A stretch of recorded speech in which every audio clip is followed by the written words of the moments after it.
Welcome to Telugu 360. ముందుగా ముఖ్యాంశాలు.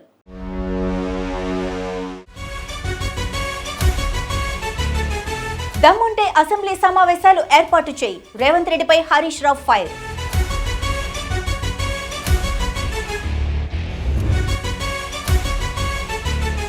ఒక్క నెల ప్రభుత్వ ఆసుపత్రుల్లో పనిచేయండి, వైద్యులకు సీఎం విజ్ఞప్తి.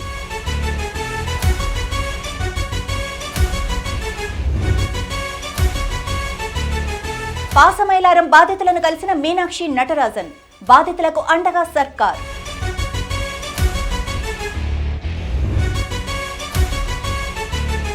రిజిస్ట్రార్ తీరును నిరసిస్తూ వైద్య విద్యార్థుల ధర్నా, ప్రభుత్వం స్పందించే వరకు ఆందోళన.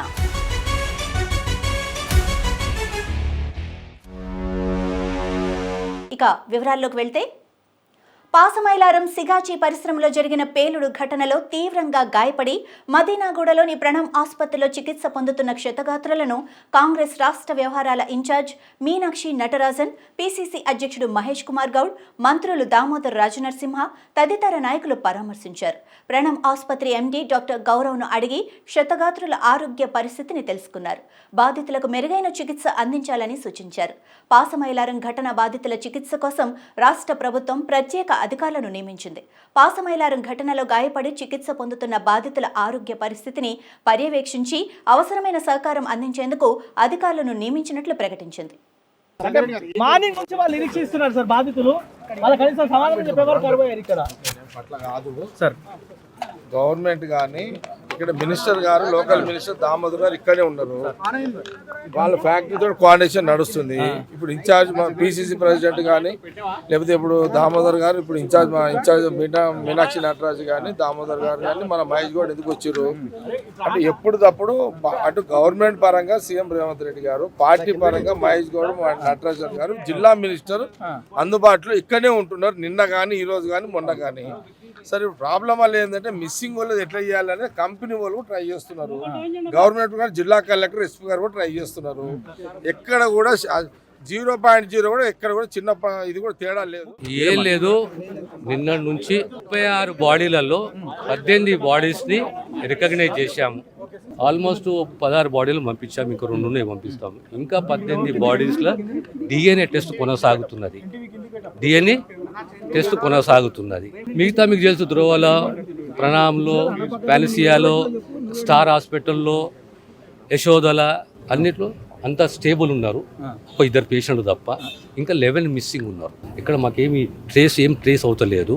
అయినా మా స్టేట్ డిజాస్టర్ ఫోర్సే కానీ అందరూ ఆ పనులనే ఉన్నారు. ఇంకొక మధ్యాహ్నం వరకు కోరిక వస్తుంది. ఇంకోటి మా దగ్గర లిస్ట్ ఉన్నది, 47 మంది అంత లిస్ట్ ఉన్నది.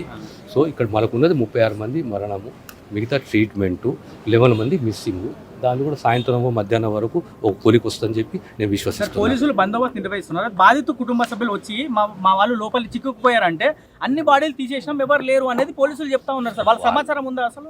ఇప్పుడు ఇది ఎంత డెలికేట్ ఇష్యూ అంటే, అక్కడ బిల్డింగ్ కూలిపోయి ఉన్నది. మొన్న పొద్దున 11:30 నుంచి రెస్క్యూ ఆపరేషన్ జరుగుతుంటే ఇప్పుడు 11:30 ఇంకా కొనసాగుతుంది. ఇప్పుడేమో ఆశ లేదు, కానీ అట్లీస్ట్ ఆనవాళ్ళు దొరకాలి కదా, ఆ ప్రయత్నంలో ఉన్నాము సార్. ఉదయం సాయంత్రం అధికారులు ముందుకు వచ్చేసి ఒక ప్రెస్ నోట్ రిలీజ్ చేస్తే మాకు ఇబ్బంది, గందరగోళం నేను చెప్తాను. ప్రెస్ నోట్గా నేనే జరుగుతున్నాను కదా, పొద్దున్న నుంచి మధ్యాహ్నం సాయంత్రం ప్రెస్ వెళ్ళి నేనే ఉన్నా కదా, నేనే మాట్లాడుతున్నాను. మీరు వచ్చిన 20 నిమిషాలు కానీ కలెక్టర్ గారు రాలేదు. అట్లా మాట అట్లా కూడదు. వచ్చింది ఉన్నది లోపల కదా, ఇక మీరు మాట్లాడుకుంటాడా? కంపెనీ యాజమాన్యం వచ్చింది, కలిసింది, మాట్లాడుకో. మా ఎస్పీ గారు ఉన్నారు, సీఎం గారు ఇచ్చిన భరోసానే అల్టిమేట్లీ. చాలా డెలికేట్ ఇష్యూ. ఇంత పెద్ద ఇండస్ట్రియల్ ప్రమాదము జరగడం ఇది ప్రథమము. ఇంకా కొన్ని బాడీస్ ను ట్రేస్ చేయాల్సిన అవసరం ఉన్నది. ఆ కార్యక్రమం లోపల సజావుగా జరుగుతూ ఉంది. State disaster, national disaster management teams అని లోపల ఉన్నాయి. ఇప్పుడు అందరినీ లోపల అలౌ చేస్తే అసలు పని జరగదు కాబట్టి కొంత రెస్ట్రిక్షన్ పెట్టున్నారు.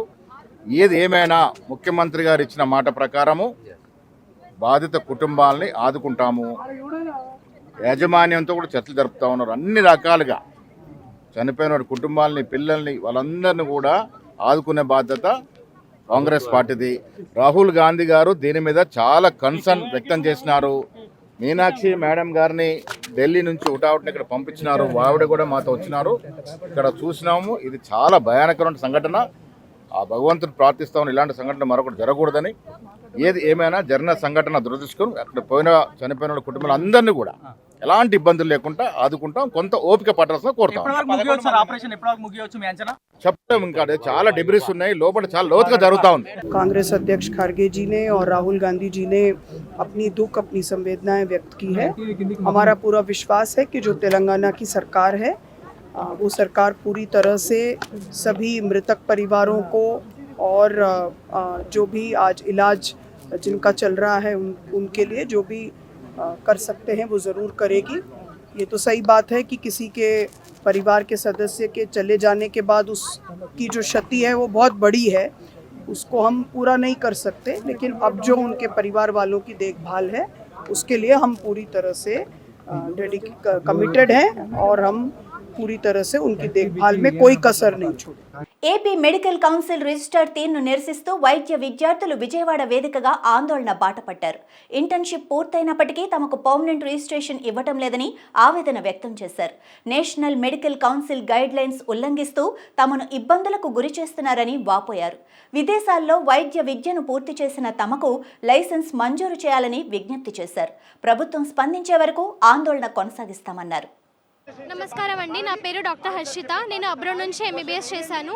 ఇక్కడ నేను ఎంబీబీఎస్ చేశాక మేము 5 ఏళ్ళు 6 ఏళ్ళు అక్కడ ఎంబీబీఎస్ చేశాక మేమేం మిడిల్ క్లాస్ ఫ్యామిలీ బ్యాక్గ్రౌండ్ నుంచి అండి. మాకు లోన్స్ ఉన్నాయి. మేము అయినా కూడా పేరెంట్స్ మాకు అమ్మాయి అని చూడకుండా కూడా మాకు పంపించారు. చాలా కష్టపడి మేము అక్కడ ఎంబీబీఎస్ కంప్లీట్ చేసి వచ్చాము. కానీ ఇక్కడ వచ్చాక ఎఫ్ఎంజీ అనే ఒక ఎగ్జామ్, కష్టమైన ఎగ్జామ్ మేము పాస్ అయ్యాం. ఆ పాస్ అయిన తర్వాత అది కూడా పాస్ అవ్వడానికి 6 months మాకు గ్యాప్ ఇస్తారు. దాని తర్వాత 6 months వేస్ట్. మళ్ళీ తర్వాత ఇక్కడ ఇంటర్న్షిప్ కోసం మేము 6 months వెయిట్ చేసాం. అలా 1 year వేస్ట్. మళ్ళీ తర్వాత 1 year తర్వాత మాకు అలాట్మెంట్ లెటర్ ఇస్తారు. 1 year ఇచ్చారు మాకు. ఇచ్చినాక మేము ఆల్రెడీ చేసాం, కంప్లీట్ చేసాం. మాకేమీ ₹1 ఇవ్వలేదు. వాళ్ళు డబ్బులు అయితే ఇవ్వలేదు, స్టైఫండ్ అయితే మాకు ఇవ్వలేదు. అయినా కూడా మేము చేసాం. కానీ ఇప్పుడు ఇంటర్న్షిప్ కంప్లీట్ అయ్యే ముందు మాకు మెయిల్స్ వచ్చాయి, మీరు ఇంకొక 1 year చేయాలని. కానీ అది ఏమి ఇండియన్ మెడికల్ గ్రాడ్యుయేట్స్కి అయితే లేదు. మాకైతే అలా చెప్తున్నారు. ఓన్లీ ఏపీలో చెప్తున్నారు, అది కూడా రిజిస్ట్రార్ గారు చెప్తున్నారు. అది ఎందుకు చెప్తున్నారు అంటే ఆయనకి రీజన్ ఏమంటే మేము నచ్చాము, మేము మీకు ఇవ్వము. Chairman sir, health minister sir గారు ఇవ్వమని చెప్పినా కూడా వాళ్ళు ఇవ్వట్లేదు. ఎందుకంటే మేము నచ్చాం. ఎందుకు నచ్చామండి? మీకు నచ్చి మేము ఏం చేయాలి?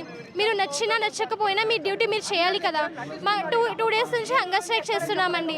మేము ఎప్పుడు హంగర్ స్ట్రైక్ చేసినా ఆయన లీవ్లో ఉంటారండి. గవర్నమెంట్ జాబ్లో ఎన్ని లీవ్స్ తీసుకొని ఎలా లీవ్స్ ఇస్తున్నారు? అక్కడ గవర్నమెంట్ లీవ్స్ తీసుకొని మీరు ఎన్ని రోజులని మీరు దాక్కుని ఉంటారు? ఏదో ఒక రోజు మా ముందు రావాలి కదా. ఈరోజు రండి, మీకు దమ్ము ఉంటే రండి. అమ్మాయిలం చెప్తున్నాం, నిన్న రాత్రి మేము కొట్టించుకున్నాం పోలీసులతో, మాకు అరెస్ట్ చేశారు. ఇక్కడ క్రిమినల్స్ ఫ్రీగా తిరుగుతున్నారండి రోడ్ మీద. వాళ్ళకి అరెస్ట్ చేయొద్దండి, మాకు చేయండి. మేము ఆ హక్కు కోసం మేము అడుగుతుంటే మాకు చేయండి అరెస్ట్. ఇదేనా గవర్నమెంట్? ఇదేనా న్యాయం? ఎక్కడే న్యాయం అండి ఇది? ఒకసారి హ్యుమానిటేరియన్ రైట్స్ అనేవి మీకు టాపిక్ తెలిస్తే, మీకు అర్థమై ఉంటే మా కోసం రండి. మీ సిస్టర్స్ అనుకోండి, మీ అమ్మాయిలం అనుకోండి, రండి. ప్రజలు కూడా అర్థం చేసుకోండి. కొంచెం సోషల్ మీడియాలో అంతా స్ప్రెడ్ చేయండి ఈ మ్యాటర్ గురించి. మాకు 13 months నుంచి లైసెన్స్ రావట్లేదండి. మాకు ఏమి న్యాయం చేయట్లేదు. రిజిస్టర్ గారికి రిజైన్ అయినా అవ్వాలి, లేకపోతే సబ్ రిజిస్టర్తో మా పని అయినా అవ్వాలి. అంతే మా డిమాండ్స్ అయితే అంతే. మేమేం చేసి మాకు మీరు ఎంత అయితే అలాట్మెంట్ ఇచ్చారో అంతా ఆల్రెడీ చేసిన వాళ్ళకి మాకు పిఆర్ ఇచ్చేయండి. అంతే అండి. మేము మా హక్కుల్ని అడుగుతున్నాం, మీకు అడుక్కుంటున్నామండి. థ్యాంక్ యూ అండి. బ్రీఫ్గా మేము 13 months నుంచి మా పిఆర్ల కోసం వెయిట్ చేస్తున్నాము. ఈ రిజిస్ట్రార్ గారు ఎన్ఎంసీ చెప్పిన కొత్తగా ఏర్పడిన AP medical council with chairman sir sign చేసి ఆయనే ఒప్పుకొని సైన్ కూడా చేశారు రెజల్యూషన్లో, ఇచ్చేస్తాం పిఆర్లని. కానీ ఇంతవరకు ఏ ఒక్కరికి పిఆర్ ఇష్యూ చేయకుండా పర్మనెంట్ రిజిస్ట్రేషన్ అంటే మేము ఎఫ్ఎంజీస్ పాస్ అయిన తర్వాత ఇక్కడ ఇంటర్న్షిప్ చేసేటప్పుడు మాకు టెంపరీ రిజిస్టర్ ఇస్తారు. దాని తర్వాత మా ఇంటర్న్షిప్ కంప్లీట్ చేసిన తర్వాత సర్టిఫికేట్స్ అన్ని సబ్మిట్ చేస్తే వాళ్ళు పర్మనెంట్ మెడికల్ రిజిస్ట్రేషన్ ఇస్తారు. మాకు పిఆర్ అంటాం. పర్మనెంట్ రిజిస్ట్రేషన్ కోసం మా ఇంటర్న్షిప్లు అయిపోయి అప్లికేషన్లు పెట్టుకొని 13 నెలల నుంచి వెయిట్ చేస్తుంటే ఇంతవరకు మా ఎవరికి పిఆర్ ఇష్యూ చేయాల. గైడ్ లైన్స్ ప్రాబ్లమా అంటే ఎన్ఎంసీ నుంచి మెయిల్స్ తెచ్చుకున్నాం. లేదంటే ఎన్ఎంసి ఇప్పుడు మన ఆంధ్రప్రదేశ్ మెడికల్ కౌన్సిల్ కొత్త బోర్డు ఫామ్ అయిన తర్వాత మాకు వీళ్ళకి ఇచ్చేయండి అని కొత్త వాళ్ళ కౌన్సిల్ రిజల్యూషన్ తీసుకుంటే ఆ రిజల్యూషన్ మీద ఆయన సైన్ చేసి ఓకే చేసిన తర్వాత కూడా ఎవరికి ఇష్యూ చేయకుండా ఆపేసి కూర్చున్నారు. సరే మేము ప్రొటెస్ట్కి వస్తే ప్రొటెస్ట్ రాగానే 4-5 రోజులు లీవ్ పెట్టేసి వెళ్ళిపోతున్నారు. అంతేగాని ఎవరికి ఇష్యూ చేయట్లేదు. ఇప్పుడు ప్రతి ఒక్కళ్ళు ఇక్కడ 25 years దాటిన వాళ్ళే ఉన్నారు. ప్రతి ఒక్కళ్ళ నెత్తి మీద 40-50 lakhs అప్పులు ఉన్నాయండి. ఆ అప్పులు చేసి మేము బయటికి వెళ్ళాల్సి వచ్చింది. ఎవరు డబ్బులు ఎక్కువైపోయి వెళ్ళిపోలేదు బయటికి. మేము చదువుకోవాలని ఆశతో అప్పులు చేసి బ్యాంకు లోన్లు తీసుకొని బయటికి వెళ్ళిన వాళ్ళం. నేను ఫారెన్లో మెడికల్ డిగ్రీ పొందాను. ఇక్కడికి వచ్చి అంతా కష్టపడి 6 నెలలు మెడికల్ ఎఫ్ఎంజీ కోసం చదివి మళ్ళీ 6 నెలలు కౌన్సిలింగ్ కోసం వెయిట్ చేసి అన్ని డాక్యుమెంట్స్ సబ్మిట్ చేసి అలాట్మెంట్ ఆర్డర్ ఇచ్చారు. ఆ అలాట్మెంట్ ఆర్డర్ కూడా ఊరికనే ఏమి ఇవ్వలేదు. మాకు అన్ని పాస్పోర్ట్ మా డాక్యుమెంట్స్ అన్ని స్క్రూటనైజ్ చేసి ప్రతి బోర్డు మెంబర్ చెక్ చేసిన తర్వాత మాకు 1 year అలాట్మెంట్ ఆర్డర్ని ఇచ్చారు. అంతా ఇచ్చిన తర్వాత 11 నెలలు ఇంటర్న్షిప్ చేసేసినాక మళ్ళీ చైర్మన్ రిజిస్ట్రార్ గారు మాకు 2 ఏళ్ళు 3 ఏళ్ళు నాకైతే 3 ఏళ్ళు ఇంకా ఎక్స్ట్రా చేయమని చెప్పేసి అని అన్నారు. అలా ఎందుకని ఇచ్చారంటే ఎవరికి సమాధానం లేదు. నీకు ఈ పలానా గైడ్లైన్ ప్రకారం నీకు 3 ఏళ్ళు వేసామనేది సమాధానం చెప్పలేదు. మా ఇష్టం మేము వేసామని అన్నట్టుగా అంటున్నారు. ఇప్పుడు నాకు ఎంత ప్రెషర్ ఉంటుందంటే మా ఇంట్లో మేము అందరం మిడిల్ క్లాస్ ఫ్యామిలీసేనండి. అందరికీ ఎడ్యుకేషన్ లోన్స్ ఉన్నాయి. ఇప్పుడు మేము సంపాదించలేకపోతే మాకు పిఆర్ లేకుండా గవర్నమెంట్ జాబ్ రాదు, ప్రైవేట్ జాబ్ రాదు, ఏ జాబు రాదు, అటు నీట్ పీజీకి ఎలిజిబిలిటీ లేదు. అంటే మేము దేనికి పనికి రాకుండా ఎంత చదువుకొని ఇంత 25 సంవత్సరాల వరకు చదువుకొని ఇంట్లో కూర్చొని అంట్లు తోముకోవాలి. ఎందుకంటే మేము దేనికి ఎలిజిబుల్ కాదు. ఆంధ్రప్రదేశ్లో కూటమి ప్రభుత్వం ఏర్పాటై ఏడాది పూర్తయిన సందర్భంగా ఇంటింటికి ప్రజాప్రతినిధులు, పార్టీల నేతలు వెళ్లి ప్రభుత్వం అమలు చేస్తున్న సంక్షేమ అభివృద్ధి కార్యక్రమాల గురించి వివరించాలని అధిష్టానం ఇచ్చిన పిలుపు మేరకు సుపరిపాలనలో తొలి అడుగు పేరిట నేటి నుంచి జిల్లా వ్యాప్తంగా ఇంటింటికి తెలుగుదేశం పార్టీ కార్యక్రమం ప్రారంభమైంది. సుపరిపాలన తొలి అడుగు కార్యక్రమంలో భాగంగా విజయవాడ ఎంపీతో Abhinav Bharat face to face. సరే, సుపరిపాలనలో తొలి అడుగుకి ప్రజల నుంచి ఎలాంటి స్పందన వస్తుంది? ఈ కార్యక్రమం చేపట్టే ప్రధాన కారణం ఏంటి? మేము సంవత్సరం పూర్తి చేసుకున్నాం. చంద్రబాబు నాయుడు గారు 4 సార్లు ముఖ్యమంత్రి, 5వ సారి మొదటి సంవత్సరం పూర్తయిన సందర్భంగా సుపరిపాలనలో తొలి అడుగు 4.1 అనే దాని ట్యాగ్లైన్తో మేము ప్రజల ముందుకు వెళ్తున్నాం. మేము కూడా మీరు ఎప్పుడు చూసినా తెలుగుదేశం నాయకులమైనా కార్యకర్తలమైనా ప్రతిపక్షంలో ఉన్నప్పుడు ప్రజల ముందే ఉంటాం, అధికార పక్షంలో ఉన్నప్పుడు ఉంటాం. అప్పుడు ప్రజల మీద సమస్యల మీద పోరాటం చేస్తే ఇప్పుడు ప్రజా సమస్యలు పరిష్కరించడంలో పోరాటం చేస్తాం. కాబట్టి మేము ఒక సంవత్సరం వచ్చినాక, అధికారంలోకి వచ్చినాక సంక్షేమం ఏ విధంగా జరుగుతుంది, అభివృద్ధి ఏ విధంగా జరుగుతుంది అనేది మొత్తం బేరీజ్ వేసుకుని చక్కటి సంక్షేమ ఫలాలు ప్రజలకి, పేద ప్రజలకు అందించే విధంగా చేశాం. ఆ సంక్షేమ ఫలాలు పేదవారికి సరిగ్గా అందుతున్నాయా లేదా, ఎందుకంటే ఇంకా కొంతమంది ఎక్కడైనా హిచ్చేసి ఉన్నాయా, ఇటువంటివన్నీ తీసుకెళ్ళుకోవడానికి ఈ కార్యక్రమం. ఈ నెల రోజులు మంత్రులు, ముఖ్యమంత్రి వర్యులు, కేంద్ర మంత్రులు, ఎంపీలు, ఎమ్మెల్యేలు, నాయకులు, కార్యకర్తలు, డివిజన్ బూత్ అధ్యక్షులు అందరూ కూడా ప్రజల సమక్షంలోనే ఉండి ప్రజల సమస్యలను తెలుసుకుంటా. అధ్యక్షులు వారు కొత్త ప్రయోగం కూడా చేశారు. వీళ్ళు ప్రతి ఇంటికి వెళ్తున్నారా లేదా అని జియో ట్యాగింగ్ చేసి లాంగిట్యూడ్, లాటిట్యూడ్తో ఫోటోలు తీసి అప్లోడ్ చేయమంటున్నారు. అంటే అత్యాధికమైన ఆర్టిఫిషియల్ ఇంటెలిజెన్స్ కూడా వాడి ప్రజల సమస్యలను తెలుసుకుని చిన్న చిన్న సమస్యలు ఉంటాయి. ఇంత బయలార్జ్ జరిగినప్పుడు ఆ సమస్యలను పరిష్కరించడానికి కొన్ని సూపర్ సిక్స్లు కొన్ని అమలు చేయలేదు, ఇంకా రావాల్సి ఉన్నాయి. అయినప్పటికీ ఇంటింటికి వెళ్ళి ఏం చెప్తారు అంటే చెప్పని విమర్శలు చేస్తున్నటువంటి పరిస్థితి ఉంది. ఎవరు ప్రశ్న చేసేది? జగన్ రెడ్డి పెన్షన్ ఇస్తానన్నాడు 3,000, 4.5 సంవత్సరాలకి ఇచ్చాడు. అంతేకాకుండా అమ్మ ఒడని స్టార్ట్ చేశాడు, ప్రతి ఒక్కరికి ఇస్తా అన్నాడు. ఏ రోజు కూడా ఒకళ్ళ మించి ఇవ్వలేదు. అందులో కూడా కరోనా సమయం చెప్పి ఇంకో 2 సంవత్సరాలు ఎగ్గొట్టాడు. ఈ ఎగ్గొట్టాడు డబ్బు డబ్బు డబ్బు పిచ్చి. ఈ డబ్బు పిచ్చి మనిషి తప్పితే ఇంకోటి ఏమీ లేదు. ఏ రోజు ప్రజలను ఆదుకునే మేము పెన్షన్ ఇస్తానన్నాం. మేము మేనిఫెస్టోలో పెట్టిన రోజు కాంచి ఏప్రిల్ నుంచి పెన్షన్ ఇవ్వడం మొదలుపెట్టాం. ఇవాళ వృద్ధులందరూ 4,000 రూపాయల పెన్షన్ వస్తుంది. మేము 200 పెన్షన్ 2,000 చేసిన చంద్రబాబు నాయుడు గారే 2,000ని 3,000 చేయడానికి 4 సంవత్సరాలు పట్టింది. మేము అధికారంలోకి వచ్చినాక పాత 3 నెలలతో కూడా కలుపుకొని పెన్షన్ ఇవ్వడం మొదలుపెట్టాం. మేము తల్లికి వందనం అన్నాం. ఎప్పుడైతే స్కూల్ స్టార్ట్ అయిందో తల్లులందరూ ఎదురు చూస్తున్నారు స్కూల్ ఫీజు కట్టాలన్న రోజు. ప్రతి ఒక్క పిల్లవాడికి సరిపడా డబ్బులు వేసాం. బోటక్ కబుర్లు చెప్పి వేస్తానన్నవాడు పారిపోయాడు. ఇటువంటి సొల్లు కబుర్లు చెప్పే జగన్ రెడ్డిని ప్రజలు అసహించుకున్నారు కాబట్టి అప్పుడు కూర్చున్నారు. మేము చూడండి, వాళ్ళ మేము తిరుగుతుంటే ప్రజలందరూ ఆనందంగా పిలుస్తున్నారు, రండి ఆనందంగా ఉంది, చంద్రబాబు నాయుడు గారి పరిపాలన వచ్చింది, పండగ వాతావరణం ఉంది. వాళ్ళు వస్తే చెప్పులు కొట్టేటట్టున్నారు. ఎందుకంటే తీర్పు ఆ విధంగా ఇచ్చారు. మళ్ళీ గంజాయి బ్యాచ్ని, బ్లేడు బ్యాచ్ని, రౌడీలని ఎమ్మడేసి తిరిగి ఒక మనిషి ఏదైనా యాక్సిడెంట్ అయితే ఎంత చిన్నవాడైనా ఆ యాక్సిడెంట్ వెళ్ళే మనిషి దగ్గరికి వెళ్ళి ఎట్లా ఉన్నాడని చూసి అతన్ని హాస్పిటల్లో అడ్మిట్ చేసే గౌరవం ఆంధ్రప్రదేశ్ ప్రజలకు ఉంది. ఇటువంటి ఫ్యాక్షన్ మెంటాలిటీ ఉన్న జగన్ రెడ్డి లాంటి వెధవలో మనిషి నలిగిపోతున్న టైర్ కాలి కింద పక్కకు పడేసి 45 నిమిషాలు హాస్పిటల్ కూడా వెళ్లకుండా చేసే ఈ రౌడీ బ్యాచ్కి బుద్ధి చెప్పడానికి చెప్పుతో బుద్ధి చెప్పడానికి ప్రజలు రెడీగా ఉన్నారు. రీకాల్ చంద్రబాబు మేనిఫెస్టో అని చెప్పని వైసీపీ కూడా పిలిపించింది. వాళ్ళు కూడా ఇంటింటికి ఎక్కడా మేము ఇంటింటికి ఇంత బ్రహ్మాండంగా అధికారంలో ఉన్నా కూడా ఎక్కడా తిరుగుతున్నాం. ఒక్క వార్డు ఒక్క చోట వైసీపీ నాయకుడు వచ్చి ప్రజల్లో ఉన్నాడు. వాళ్ళు ఊరికనే ఒక స్టేట్మెంట్ ఇవ్వడం, ఇంట్లోకి వెళ్ళి పడుకుంటాం. అప్పుడెప్పుడో వరద ఉన్నప్పుడు వచ్చాడు. ఆ వరద ఉన్నప్పుడు వచ్చి 1 కోటి రూపాయలు ఇస్తా అన్నాడు. ఓ వాటర్ బాటిల్ కూడా ఇవ్వాలి విజయవాడ ప్రజలకి. ఆ 1 కోటి రూపాయలు ఏమైనా బాబు అంటే ఇంతవరకు సమాధానం చెప్పడు. ఇట్లా స్టేట్మెంట్స్ ఇస్తానే ఉంటాడు. మేము వరద ఉన్నప్పుడు చూస్తే ఇక్కడ ఉన్న నాయకులు కార్యకర్తలు అందరం వరదల్లో తిరిగాం. గౌరవ ముఖ్యమంత్రి గారు 12 రోజులు ఇక్కడే ఉండి వరదల్లో తిరిగి ప్రజల సేవా కార్యక్రమాలు చేసాం. అంతేలాగా నీకు మళ్ళీ వెళ్ళి ప్యాలెస్లు కట్టుకుని ఇళ్లలో తొంగుని పబ్జీలు ఆడలా ఇంకోటి చేయాలి. మేము ప్రజల్లో అధికారంలో ఉన్న ప్రతిపక్షంలో ఉన్న ఉంటాం.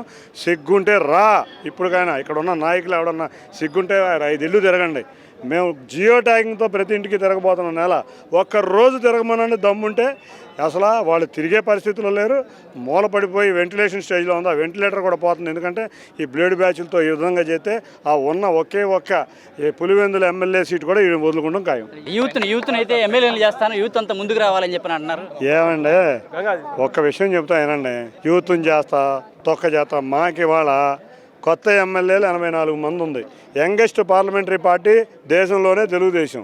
నువ్వు చేసుకుంటావా? నీకు అసలు ముందు క్యాండిడేట్ లేరు. ఇవాళ రేపు నుంచుండా నీకు ఎమ్మెల్యే క్యాండిడేట్లు లేరు, ఎవరో లేరు.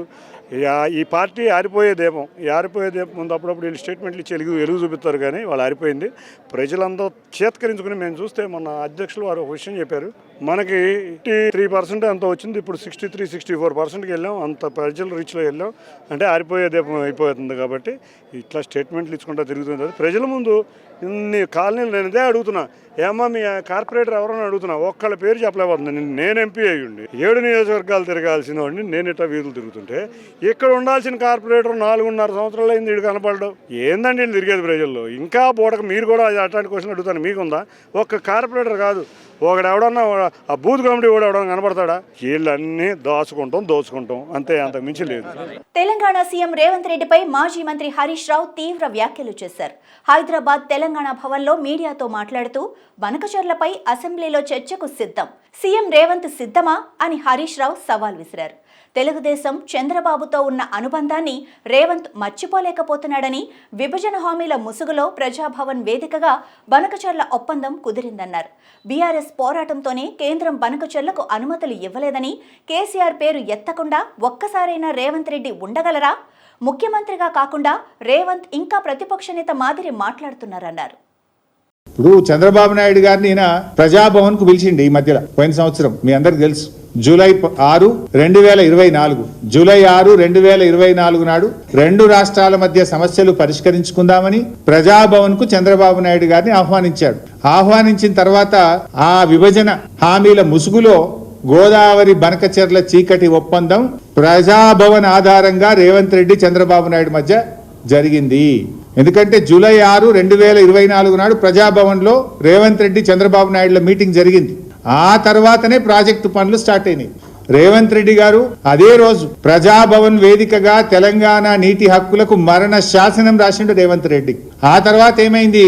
జూలై 6, 2024 రేవంత్ చంద్రబాబు కలిసిండు. సెప్టెంబర్ 13, 2024 ఉత్తమ్ కుమార్ రెడ్డి గారు సతీ సమేతంగా బెజవాడకు పోయి బజ్జీలు తినొచ్చిండు. అక్కడ సైలెంట్ అయిపోయింది. ఇక బెజవాడ బజ్జీలు తిని బెజవాడకు పోయి చంద్రబాబు నాయుడు సతీ సమేతంగా కలిసి గోదావరి బనకచెర్లకు ఉత్తమ్ కుమార్ రెడ్డి కూడా పచ్చ జెండా ఊపిండు. ఆనాడు రేవంత్ రెడ్డి ప్రజాభవన్ వేదికగా, బెజవాడ వేదికగా ఉత్తమ్ కుమార్ రెడ్డి ఈ ఇద్దరు కలిసి ఈ గోదావరి బనకచెర్లకు జెండా ఊపిండ్రు. జూలై 6, 2024 ఏమో రేవంత్ రెడ్డి, సెప్టెంబర్ 13, 2024 ఏమో ఉత్తమ్ కుమార్ రెడ్డి. కరెక్ట్ గా మీరు డేట్లు చూస్తే దాని తర్వాత ఇదే క్రమంలో నవంబర్ 15, 2024 నాడు ఆంధ్రప్రదేశ్ ముఖ్యమంత్రి చంద్రబాబు నాయుడు గారు ఇది నిర్మలా సీతారామన్ గారికి లెటర్ రాసిండ్రు. మీరు కలవంగానే లైన్ చూడండి. ఫస్ట్ రేవంత్ కలిసిండు, సెకండ్ ఈయన పోయి రేవంత్ రెడ్డి గారు దూలంగానే ఉత్తమ్ కుమార్ రెడ్డి సతీ సమేతంగా వేయించిండు బెజవాడకు. ఈయన సెప్టెంబర్ లో పోగానే నవంబర్ నెలలో చంద్రబాబు నాయుడు గారు నిర్మలా సీతారామన్ కు గోదావరి బనకచెర్ల ప్రాజెక్టుకు డబ్బులు ఇవ్వండి అని చెప్పి రాశాడు. దీని తర్వాత మళ్ళీ డిసెంబర్ నెలలో 80,000 కోట్లు ఇయ్యింది మాకు అని చంద్రబాబు నాయుడు గారు డిసెంబర్ లో నిర్మలా సీతారామన్ గారికి ఉత్తరం రాశారు. నవంబర్ లోటి, డిసెంబర్ లోటి. అయితే ఇంత కుట్ర జరిగినా కూడా రేవంత్ రెడ్డి మౌనంగా ఉన్నాడు. తెలంగాణ ప్రభుత్వం మాకు ఏం తెలియదు అన్నట్టు నటించిండు. ఉత్తమ్ కుమార్ రెడ్డి, రేవంత్ రెడ్డి ఇద్దరు నటించిండు. నవంబర్ లో direct open letter Chandrababu Naidu గారు కేంద్ర ప్రభుత్వానికి లేఖల మీద లేఖలు రాస్తుండు. డిపిఆర్ తయారైతుంది, లేఖలన్నీ బయటకు వచ్చినాయి. నవంబర్ లో ఒక లెటర్ రాసిండు, డిసెంబర్ లో ఒక లెటర్ రాసిండు, పోయి కేంద్ర జలవనరుల మంత్రిని కలిసిండు. పీపీటీ ప్రజెంటేషన్ అవుతుంది, డిపిఆర్ తయారైతుంది. కానీ ఇంత జరుగుతున్నా ఈయన గారు మౌనం వహిస్తాడు, నాకేం తెలియదు అన్నట్టున్నాడు. ఆనాడు బీఆర్ఎస్ పార్టీ అసలు దీన్ని బయటకు తెచ్చింది, పోరాడింది బీఆర్ఎస్ పార్టీ. ఆ రోజు జనవరి 24వ తేదీ నాడు ఇదే తెలంగాణ భవన్ లో నేను ప్రెస్ మీట్ పెట్టి ఈ విషయాన్ని బయటకు తెచ్చి లేఖలు బయట పెట్టినా. చంద్రబాబు గారు లెటర్లు రాస్తుండ్రు, ఒక దిక్కు వాళ్ళకు పర్మిషన్లు వస్తున్నాయి, డబ్బులు వస్తున్నాయి, ఏం నిద్రపోతుండ్రా, గడ్డి బీక్తుండ్రా అని జనవరి 25 నాడు నేను ప్రెస్ మీట్ పెట్టి ఈ భవన్ నుంచి విషయాలు బయట పెట్టినా. ఏడాదిలో ఏదో ఒక్క నెల ప్రభుత్వ ఆసుపత్రుల్లో పనిచేయండని వైద్యులకు సీఎం రేవంత్ రెడ్డి విజ్ఞప్తి చేశారు. విదేశాల్లో ఉండే వైద్యులు కూడా అప్పుడప్పుడు హైదరాబాద్ వస్తున్నారని, వారు నిమ్స్ లాంటి ఆసుపత్రుల్లో సేవ చేసేలా ఏర్పాట్లు చేయాలన్నారు.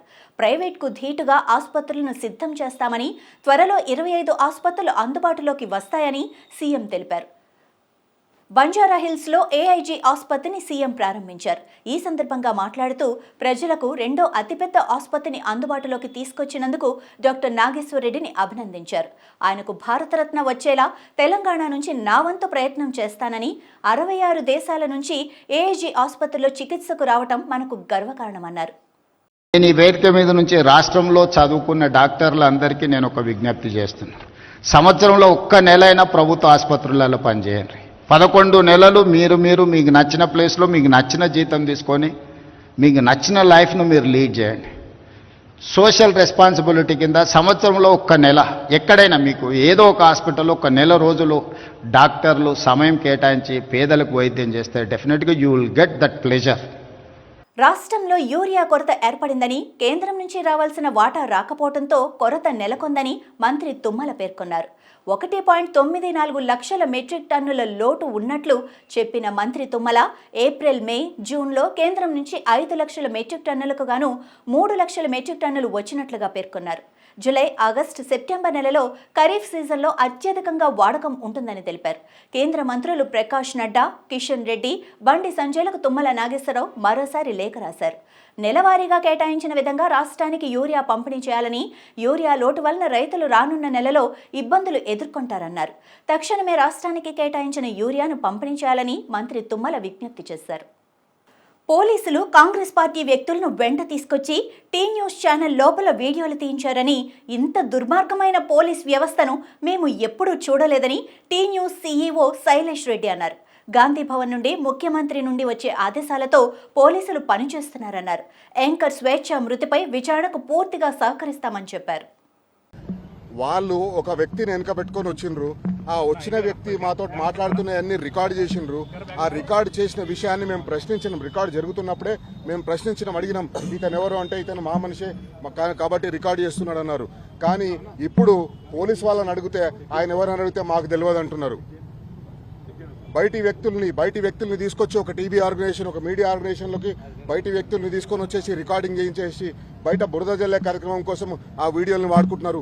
పోలీసులు వాళ్ళకు సపోర్ట్ చేస్తున్నారు.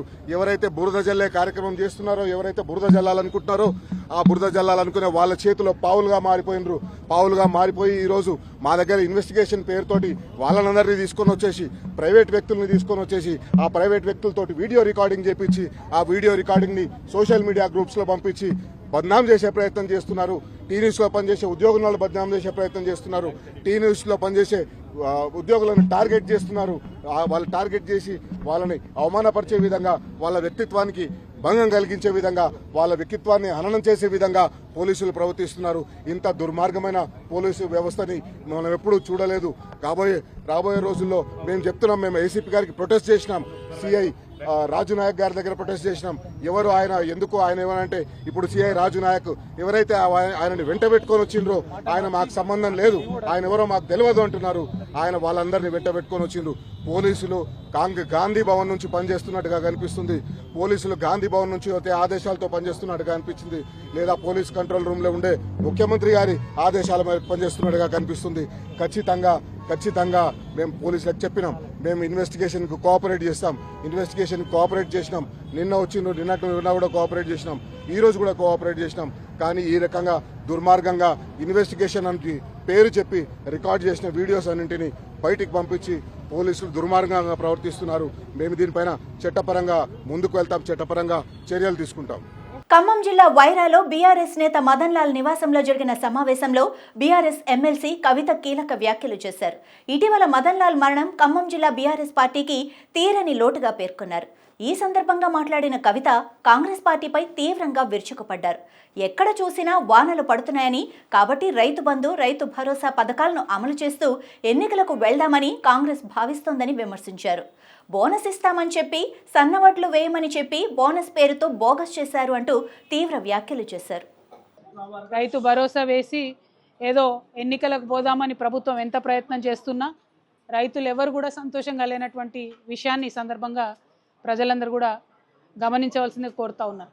ఎక్కడికి పోయినా రైతన్నలు ఒకటే మాట చెప్తున్నారు, ఏదో కంటి తుడుపుగా మాకు రైతు బంధు వేసి ఎన్నికలకు పోయేటటువంటి ప్రయత్నం, ఎన్నికల కోసం మాత్రమే రైతుల్ని తలుచుకునేటటువంటి ప్రయత్నం కాంగ్రెస్ పార్టీ చేస్తుందన్న విషయం ఇవాళ చిన్న పిల్లల్ని అడిగినా కూడా తెలుస్తున్నటువంటి సందర్భం.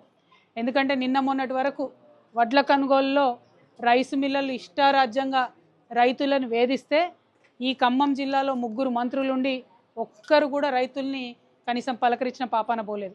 బోనస్ ఇస్తామని చెప్పి సన్నవడ్లు వేయమని చెప్పి రైతులకు చెప్పి మరి బోనస్ అంతా కూడా బోగస్ చేసినటువంటి పరిస్థితి కాంగ్రెస్ పార్టీది గమనిస్తూ ఉన్నాం మనం.